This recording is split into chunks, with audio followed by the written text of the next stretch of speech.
ఇంత నమ్మకం ఎలా ఉంటుంది ఒక చిన్న జాతి అమ్మాయిలో? ఒక భార్యకు భర్త మీదున్న నమ్మకం.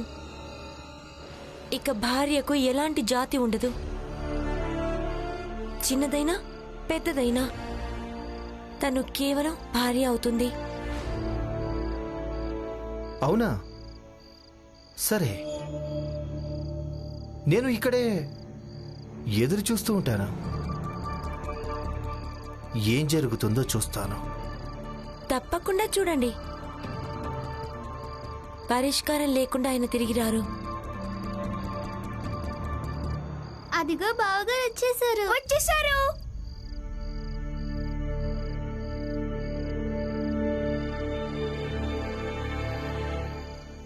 గవర్నర్ గారు మళ్ళీ తిరిగి ఆ ఇంటికి వెళ్ళమని చెప్పారుగా. ఈయనకు చెప్పండి, ఎప్పటినుంచో ఎదురు చూస్తున్నారు. శంకర్, చిట్టి, పదండి, సామాన్ ఎత్తండి. లేదు రమా, మనం సామాను తీసుకుని ఆ ఇంటికి మళ్ళీ తిరిగి వెళ్ళలేం.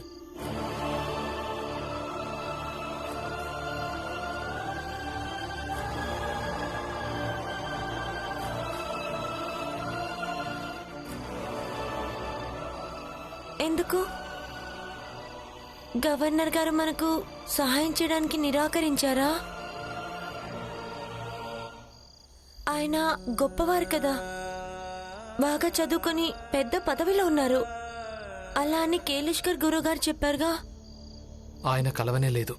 ఆయన కలవడు కూడా. ఆయన అంత పెద్ద వ్యక్తి మీలాంటి చిన్న జాతి వాళ్లను కలుస్తూ ఉంటాడా? ఇక నువ్వు మళ్ళీ ఆలోచించు.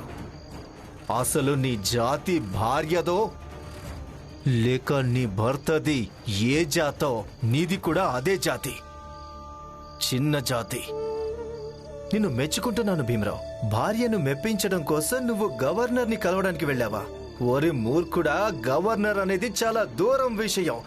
గవర్నర్ అటెండర్ కూడా మీ మీద ఉమ్ము వేయలేడు. ఇక కలవడం అనేది కల్లో విషయం. అడిగిపోయిందిగా అహంకారం అంతా. వెళ్ళా.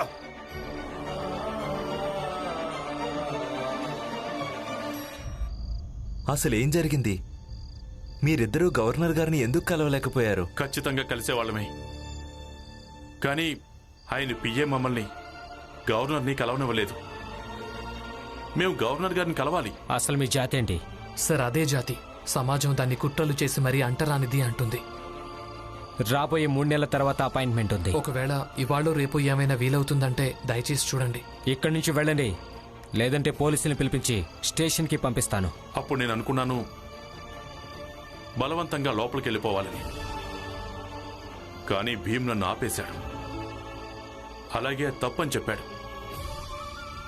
ఇతను చేసే తప్పప్పుల మూలంగానే ఈ కుటుంబంలోని జీవితాలన్నీ నలిగిపోతున్నాయంతే. నువ్వు మధ్యలో ఖచ్చితంగా మాట్లాడతావు. ఎప్పుడు అవకాశం దొరికినా సరే భీమ్ని నిందించడం మొదలు పెడతావు. అసలు ఏమంటున్నారు మీరు? మీకు అక్కడ పని జరగలేదని ఆ కోపం అంతా తెచ్చి నా మీద చూపిస్తున్నారా? మీరే చెప్పారు కదా భీమ్ కారణంగానే మిమ్మల్ని లోపలికి వెళ్ళనివ్వలేదు అని. నేను అదే అన్నాను, అంతే కదా. అందులో అంత పెద్ద తప్పే వచ్చిందని మీరందరూ ఏమన్నా సరే అదే నిజం. ఇక నేను తప్పన్నా సరే అది తప్పు. చాలా బాగుంది. జీజాబాయ్, భీమ్ మీద నీకున్న ద్వేషం ఎవరికీ తెలియంది కాదు. ఇక తప్పుని తప్పనడం గురించి అంటావా? భీమ్ చేసేది ఎప్పుడూ ఏది తప్పు కానే కాదు. నాన్నా, నేనొకటి ఆలోచించి మిమ్మల్ని వెళ్లకుండా ఆపేశాను. ఏం ఆలోచించావు?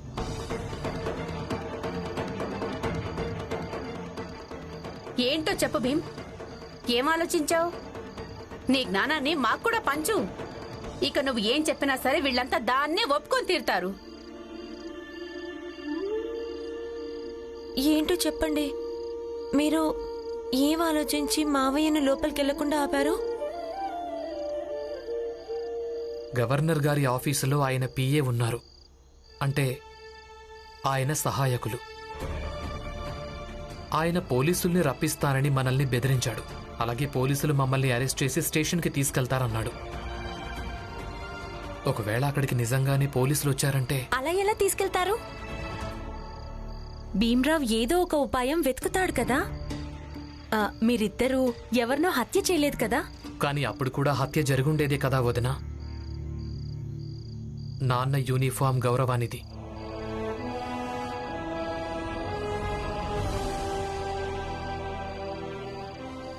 నాన్న, మీరు అన్ని సంవత్సరాలు నిజాయితీతో పనిచేశారు.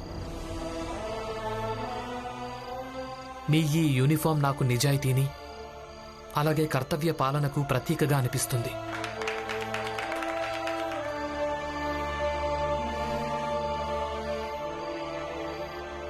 అమ్మ కూడా ఇదే చెప్తుండేది కదా. తన చివరి క్షణాల్లో మిమ్మల్ని ఇదే యూనిఫామ్లో చూడాలని అనుకుంది. నాదొక చివరి కోరిక నెరవేరుస్తారా? ఒక్కసారి ఆఫీసర్ యూనిఫామ్ వేసుకొని చూపించండి. మీరు కూడా చెప్తూ ఉంటారు కదా, మీరు ఈ యూనిఫామ్ వేసుకున్నప్పుడు అప్పుడు మీరొక వేరే వ్యక్తిలా మారిపోతారని.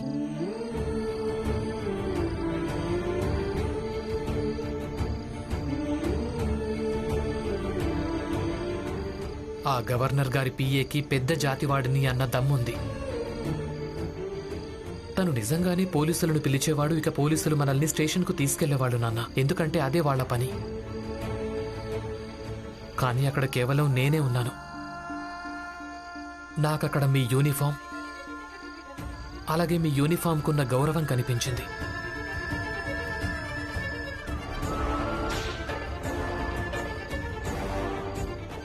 అలాగే అక్కడ కేవలం నేను మాత్రమే ఉన్నాను.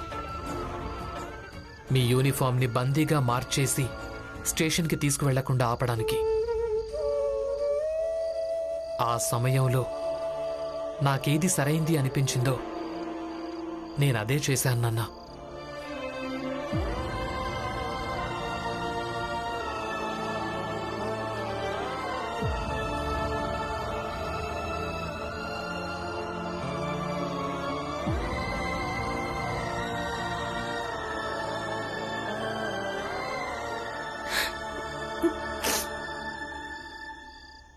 ఒక కొడుకు తన తండ్రి యూనిఫామ్ గౌరవాన్ని కాపాడాడు. కానీ జీజాబాయ్, ఈ విషయం అంత పెద్దది కాదా? మేమంతా భీమ్తో ఏకీభవించడానికి. ఎవరు ఏం చేయాలనుకుంటున్నారో అదే చేసుకోండి. ఈ రోజు తన తెలివి కారణంగానే మనందరం రోడ్డు మీద పడున్నాం. ఉండండి, నేను చేసేదేముంది ఇక్కడ.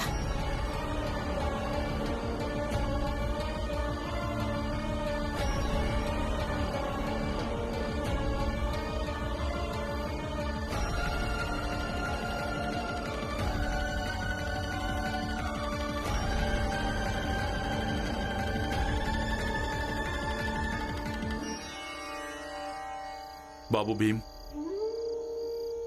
నేను ఈ ఇంటి పెద్దను. అందుకే ఆ సమయంలో కుటుంబ సభ్యుల కష్టాలు అలాగే ఇబ్బందులు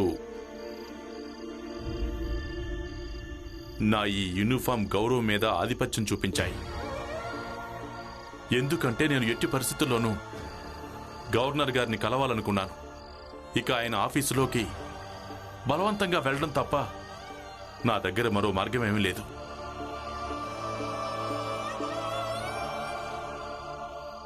ఒక మార్గం అయితే ఉంది నాన్న. దాంతో మనం గవర్నర్ గారిని కలవడం మాత్రమే కాదు, మన మాటలు ఆయన దగ్గరికి చేరతాయి కూడా.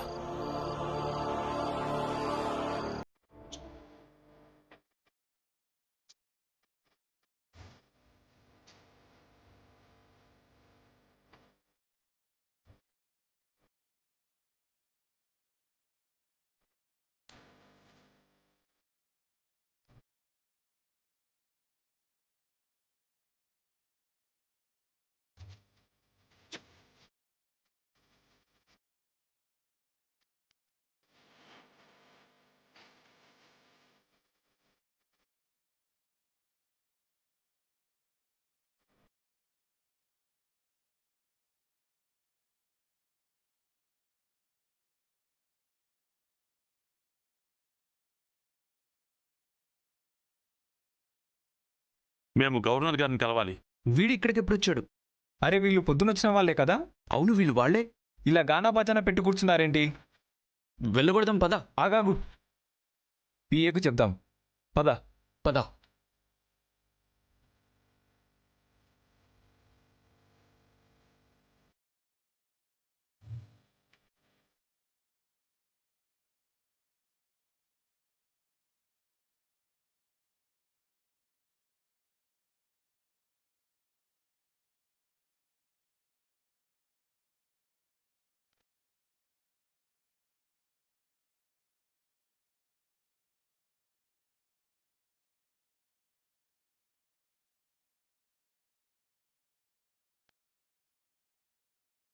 మీరిద్దరూ మళ్ళీ వచ్చారా?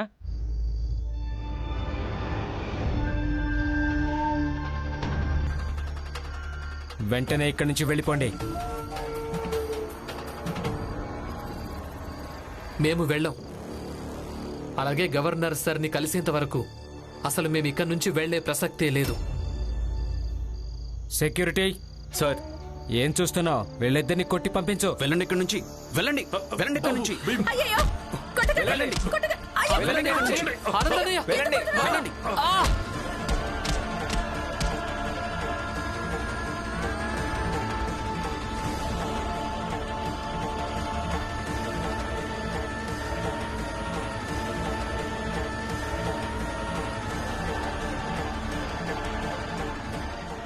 ఆపండి, ఆపండి. సార్ వాళ్ళని లోపలికి రమ్మన్నారు. అసలు ఏమంటున్నావు? అసలు సార్కి తెలుసా వీళ్ళంతా ఎవరు? ఈ చిన్న జాతి వాళ్ళు పెద్ద హోదా ఉన్న సార్ని కలుస్తారా? వీళ్ళు సార్ విలాసవంతమైన ఇంట్లోకి వెళ్తారా? అవును, సార్ వాళ్ళని లోపలికి రమ్మని చెప్పారు. సార్ ఆంగ్లేయుడు, ఆయనకు జాతి మతం గురించి తెలీదు. నువ్వెళ్ళి ఆయనకి విషయం చెప్పు. వెళ్ళి ఇక్కడి నుంచి వెళ్ళగొట్టండి. వెళ్ళండి. ఆగండి, ఆగండి, దూరంగా జరగండి. దూరంగా వెళ్లాల్సింది మీరందరే. ఇప్పుడు కేవలం దెబ్బలే తగిలే కదా, ముక్కలు చేసి తీసుకెళ్లి పారేస్తాం. మేము వెళ్ళాం. ఇప్పుడు మేము మిమ్మల్ని తోసుకుంటూనైనా సరే లోపలికి వెళ్ళిపోతాం. అప్పుడు కూడా చేసేవాళ్ళం, కానీ అది తప్పయి ఉండేది. ఇప్పుడు గవర్నర్ గారి ఆదేశం వచ్చేసింది కాబట్టి లోపలికి వెళ్లే తీరుతాం.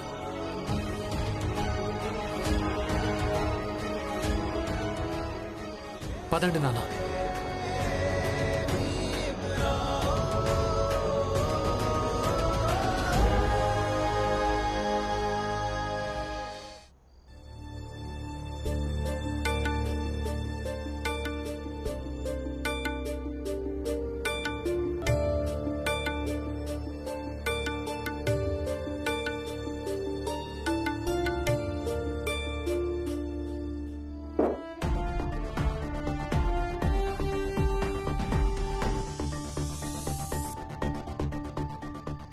మీరంతా చాలా బాగా పాడారు.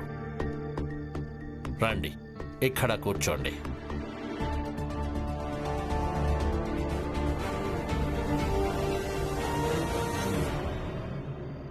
అరే, అందరూ కింద ఎందుకు కూర్చుంటున్నారు? ఇక్కడ కూర్చోండి. అది ఏదో కూర్చునే చోటు కాదు.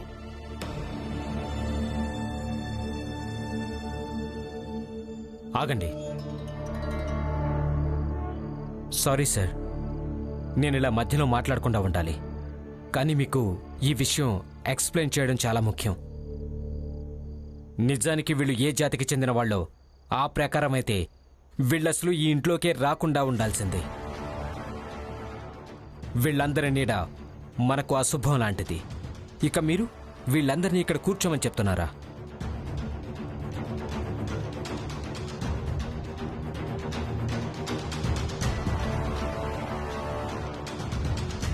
వీళ్ళంతా ఇక్కడ కూర్చోవడం వల్ల ఇవన్నీ అశుద్ధమైపోతాయి. నేలనంటే తడిగుడ్డ పెట్టి శుద్ధి చేసుకోగలం, కానీ పైవాటిని ఏం చేయగలం? సార్, నాకు తెలుసు మా వాళ్ళు ఎక్కడ కూర్చున్నారో అది కూర్చునే చోటు కాదు అని. కానీ ఎలా అయితే ఈయనిప్పుడేం చెప్పారో, వీళ్ళంతా ఇలాగే మాకు మా చోటేదో చూపిస్తూ ఉంటారు. కానీ ఈరోజు మాకు మీ నుంచి సహాయం కావాలి. We really need your help sir. ముందు ఇలా వచ్చి కూర్చోండి, తర్వాత మాట్లాడుకుందాం. పద బాబు.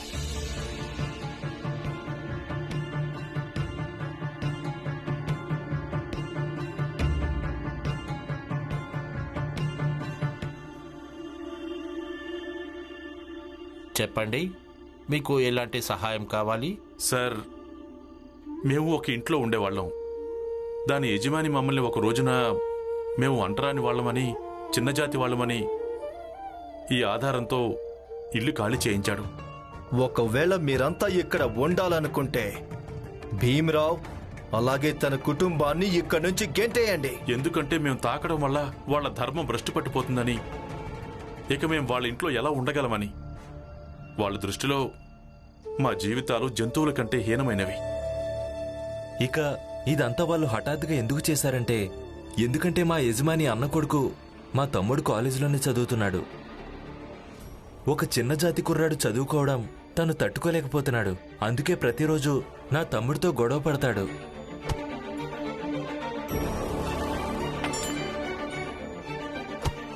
ఇక ఇదే సమయంలో వ్యక్తిగత శత్రుత్వం చూపించడం కోసం వాళ్ళు మమ్మల్ని ఇంట్లోంచి వెళ్ళగొట్టారు.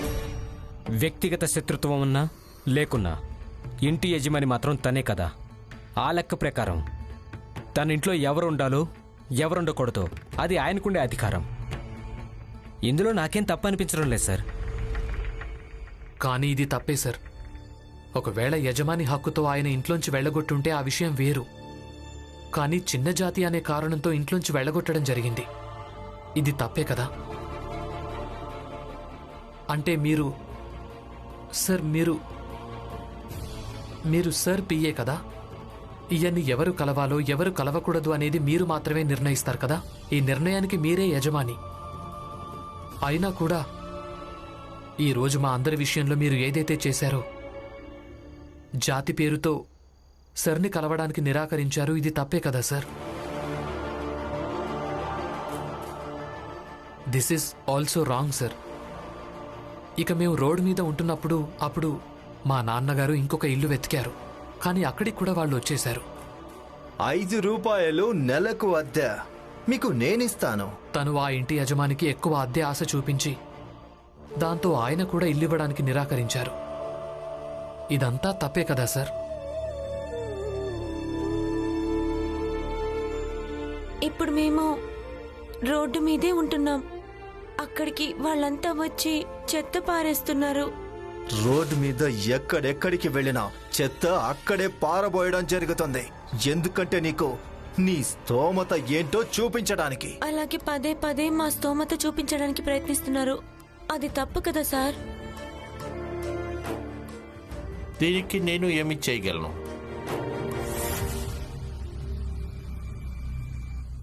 మీరొక ఉదాహరణగా మారొచ్చు.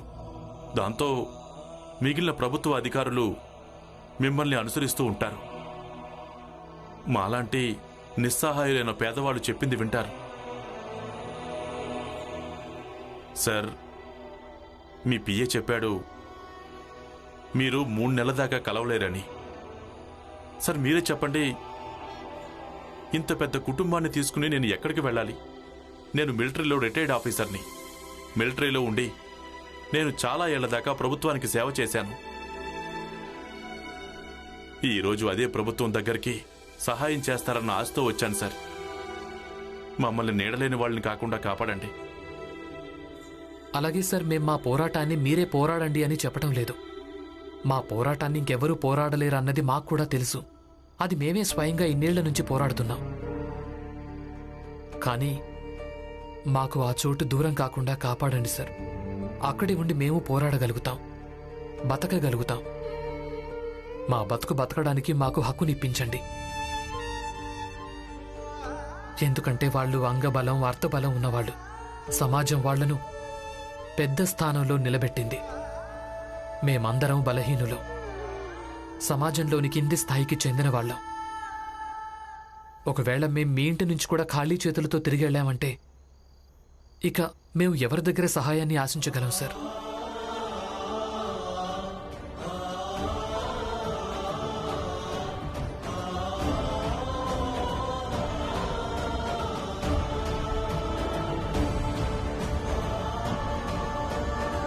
ఓకే, ఇప్పుడు మీరంతా వెళ్ళండి.